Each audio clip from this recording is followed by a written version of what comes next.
Assalamualaikum warahmatullahi wabarakatuh. Sehat, berkah, bahagia ya Allah. Sahabat-sahabat Smart Skill School, kita doain ya David biar cepet sembuh nih. Udah berapa lama nih kagak nongol-nongol. Sakitnya mah batuk biasa doang, tapi lama, bener gak? Daripada ntar lagi syuting dia batuk-batuk, bener gak? Oke, kita lanjutin cerita kita ya.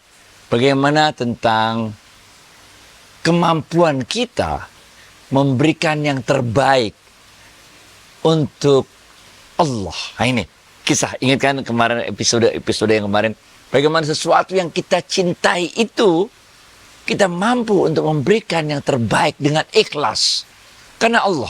Sami'na wa ata'na, benar gak? Jadi dalam episode yang lampau kita udah katakan bahwa yang dinilai oleh Allah bukan berapa besar sapi yang kita korbankan, bukan juga berapa banyak kambing yang kita korbankan. Tapi contoh yang kita ambil dari kisahnya Nabi Allah Ibrahim alaihissalam adalah bagaimana kita mampu mengorbankan sesuatu yang sangat kita cintai. Benar ya? Sampai-sampai sahabat Rasulullah SAW, Bilal bin Rabah, benar gak? Ketika itu tidak mampu untuk menyembelih seekor kambing. Oke. Tapi walaupun Bilal bin Rabah karena keadaan ekonominya waktu itu tidak mampu untuk menyembelih seekor kambing, tapi pada saat hari Idul Adha itu, untuk menjiwai, memaknai pengorbanan Nabi Allah Ibrahim alaihissalam, pada hari Idul Adha itu, Bilal bin Rabah radhiyallahu anh, ini menyembelih seekor ayam. Kemudian ayam itu disedekahkan untuk orang-orang yang sangat membutuhkan. Ini bukan persoalan kambing atau sapi, tapi ini persoalan bagaimana sesuatu yang sangat kita cintai. Bilal bin Rabah sendiri pun hidupnya tidak berkecukupan, tidak berkelebihan. Yang mampu dilakukan oleh Bilal bin Rabah pada saat Idul Adha itu hanya memotong seekor ayam. Maka dipotonglah seekor ayam pada saat itu. Kemudian disedekahkan untuk orang-orang lain. Itu juga yang terjadi kepada seorang sahabat, Abdullah bin Abbas atau Ibnu Abbas, terlebih terkenalnya, radhiyallahu anhu. Beliau juga mengatakan bagi orang-orang yang tidak mampu di hari Idul Adha itu untuk mengorbankan seekor sapi, seekor onta, seekor kambing, maka Ibnu Abbas radhiyallahu anhu mengatakan memotong seekor ayam pun cukup. Nah, bukan soal ini buat orang miskin itu mengorbankan, menyembelih seekor ayam kemudian mensedekahkan, membagi-bagikannya kepada orang yang memerlukan pada hari itu. Itu mungkin nilainya bisa sama dengan 50% dari harta yang dimiliki oleh orang tersebut. Benar gak? Sedangkan orang kaya raya yang duitnya miliaran, itu kalau cuma ngorbanin sapi 100 juta doang mah kecil, bener gak?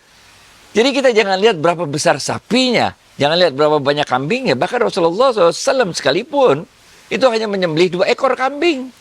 Satu untuk keluarganya Rasulullah SAW, satu lagi untuk umatku, bagi mereka-mereka yang nggak mampu.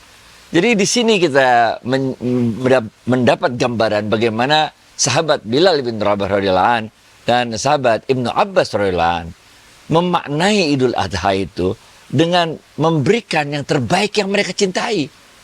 Walaupun dalam bentuk seekor ayam, bukan kambing, bukan sapi. Benar gak? Ini ada dalam kitab Hasyiah Fathul Qarib. Kisah tentang 2 sahabat Rasulullah SAW, yaitu Bilal bin Rabah dan Ibnu Abbas radhiyallahu anhum. Dua-duanya ini pada saat Idul Adha tidak mengorbankan sapi, onta atau kambing, tapi dua-duanya mengorbankan, memotong, menyembelih ayam, yang kemudian ayam ini disedekahkan kepada orang-orang yang sangat memerlukannya. Dalam kaitan inilah Imam Ghazali radhiyallahu anh menyampaikan kepada kita betapa bahayanya kalau kita ini dikuasai oleh harta. Kalau kita ini, kata-kata yang lebih kasarnya, diperbudak oleh harta. Rasulullah SAW mengatakan, ini adanya di dalam kitab judulnya Arba'in fi Usuluddin. Nah, ini kata kitab karangan Imam Ghazali, Al-Arba'in fi Usuluddin. Dalam kitab itulah Imam Ghazali mengutip hadisnya Rasulullah SAW bahwa cinta akan dunia adalah pangkal segala kerusakan. Ini karena kita lupa bahwa kita bakal mati dan ke akhirat ujungnya, benar gak? Dunia ini cuma segitu doang dah, benar gak? Setelah mengutip hadis Rasulullah SAW tersebut, Imam Ghazali kemudian mengatakan ada 3 kehancuran yang disebabkan karena kita mendewa-dewakan atau apa itu namanya itu, diperbudak oleh harta. Cuman kata-kata diperbudak kayaknya kelewat kasar tuh terjemahannya. Terjemahan yang lebih halus nggak tahu nggak apa dah. Pokoknya kita ini dah fokusnya orientasinya harta, orientasinya dunia, bener gak? Yang pertama kata Imam Ghazali, kalau kita ini terus-terusan diperbudak atau berorientasi pada harta, maka kita akan sangat mudah sekali terjerumus pada dosa. Sebagai orang yang berharta, orang yang berpunya, orang kaya, mudah bagi kita karena kita punya harta. Kalau kita mau buat maksiat tuh gampang, benar gak? Nah, kalau orang miskin mau buat maksiat rada susah dikit karena nggak punya modal. Orang kaya punya modal. Mau zina gampang, mau beli minuman keras, khamar gampang, mau macam-macam gampang, benar gak? Itu sebabnya Imam Ghazali mengatakan, hati-hati, kita akan mudah terjerumus ke dalam dosa karena kita memiliki kemampuan. Ini adalah contoh orang-orang yang diberi amanah rezeki oleh Allah yang banyak, tapi tidak dapat mensyukurinya. Sehingga rezeki tersebut bukan digunakan untuk kegiatan-kegiatan yang baik, malah rezeki tersebut digunakan untuk kegiatan-kegiatan yang maksiat. Ini yang pertama nih. Yang kedua, kata Imam Ghazali, ini kalau dalam kitab yang sama ya, Imam Ghazali mengatakan yang dua. Bukan aja kita mudah terjerumus pada dosa, tapi kita cenderung hidupnya berfoya-foya. Berfoya-foya. Kita mubazir. Kita menggunakan harta yang diberikan Allah banyak kepada kita itu untuk hal-hal yang tidak berguna. Untuk hal-hal yang sia-sia.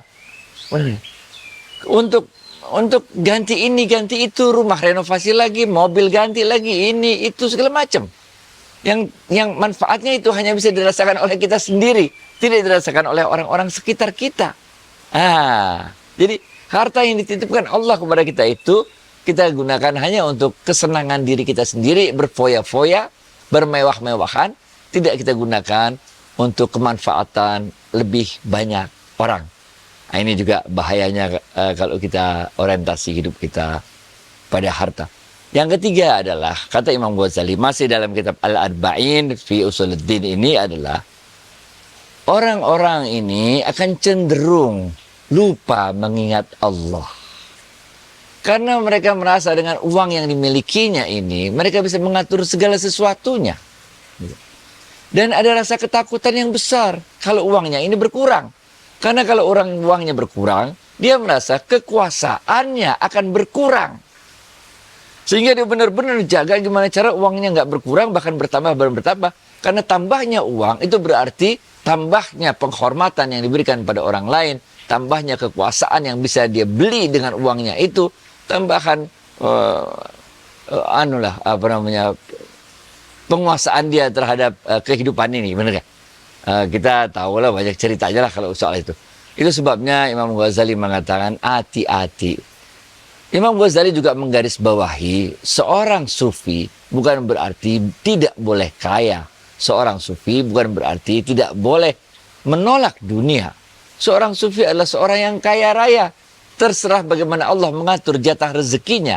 Tapi yang dilakukan oleh seorang sufi dengan rezeki yang berlimpah ruah yang diberikan Allah kepada mereka itu, mereka gunakan sebaik-baiknya untuk kemanfaatan orang lain. Mereka menjadi peralon-peralonnya Allah. Sahabat-sahabatnya Rasulullah SAW itu banyak macam. Ada yang kaya raya beneran, kayak Abdurrahman bin Auf. Ada kayak Utsman bin Affan. Ada sahabat-sahabat lain yang kaya-kaya. Tapi ada juga banyak sahabat-sahabat yang miskin. Benar gak? Tapi mereka semua menjadi orang-orang yang bertakwa kepada Allah.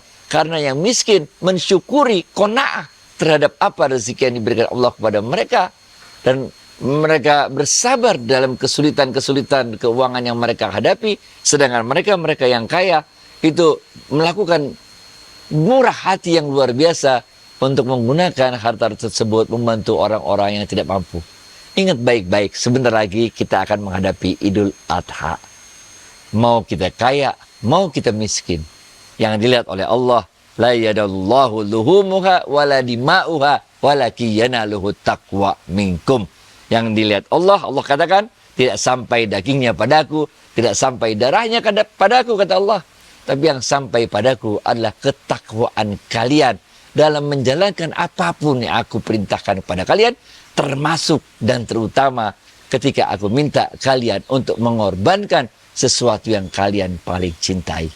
Inilah yang paling penting. Rasulullah SAW pernah bersabda, khairun nas anfa'uhum linnas. Sebaik-baik manusia adalah yang paling banyak memberikan manfaat kepada manusia lainnya. Sampai situ aja ya. Makasih banyak. Kita doain sekali lagi. Mudah-mudahan David cepat sembuh lagi. Sehingga cepat nongol lagi barengan syuting. Assalamualaikum.